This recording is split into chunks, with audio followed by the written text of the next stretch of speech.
Have you ever felt the sting of betrayal from someone you trusted most? A friend turning against you? A secret whispered in the shadows? Our story begins in Jerusalem, a city buzzing with anticipation for the Passover feast. But beneath the surface, a dark plot was brewing. Jesus knew what lay ahead.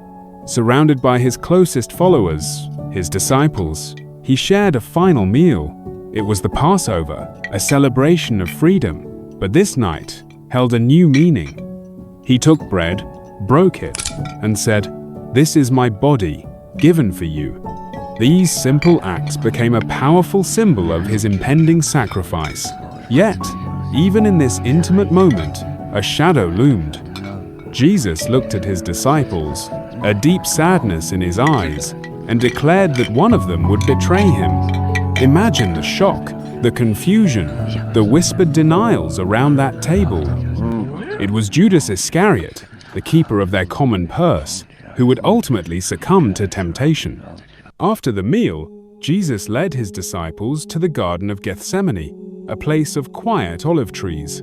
He asked them to stay and pray while he went a little further.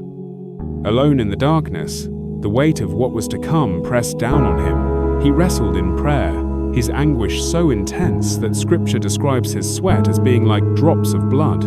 He pleaded with God, if it were possible, to let this cup of suffering pass. Yet, ultimately, he submitted to God's will, his love for humanity outweighing his own pain.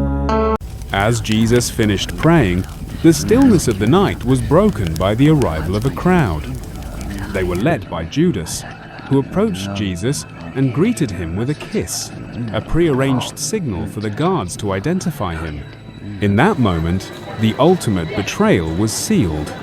Jesus, despite his power, offered no resistance as he was arrested, his disciples scattering in fear and confusion. Jesus was taken before the Jewish High Council, and then to Pontius Pilate, the Roman governor. Accusations, both religious and political, were hurled at him. Despite Pilate finding no real fault, the pressure from the crowd, manipulated by those who opposed Jesus, grew intense. Pilate, fearing a riot, ultimately succumbed to their demands. He washed his hands, symbolically distancing himself, and condemned Jesus to death by crucifixion, a brutal and agonizing form of Roman execution.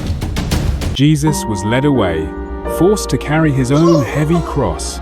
He was mocked, beaten, and finally nailed to the wooden beams. There, on a hill called Golgotha, he hung between two criminals. Despite the immense pain, he prayed for his persecutors. Darkness fell over the land as he breathed his last. It seemed like the end, a tragic defeat. His followers were heartbroken, their hopes seemingly shattered. But the story doesn't end there. 3 days later, as dawn broke, something miraculous happened. Mary Magdalene and other women who went to Jesus' tomb found it empty. An angel appeared proclaiming the unbelievable news, "He is not here. He has risen." The news spread like wildfire, initially met with disbelief, but then with overwhelming joy as Jesus appeared to his disciples. Death, the ultimate enemy, had been conquered. Over the next 40 days, Jesus appeared to his followers, teaching them and strengthening their faith. Then, on a hillside, surrounded by his beloved disciples one last time, he gave them a final instruction: to spread his message of love and forgiveness to the ends of the earth. As they watched in awe, he ascended into heaven, a promise of his continued presence and the hope of their own future with him. And so, the story of the crucifixion, the resurrection, and the ascension reminds us that even in the darkest of times, hope can triumph.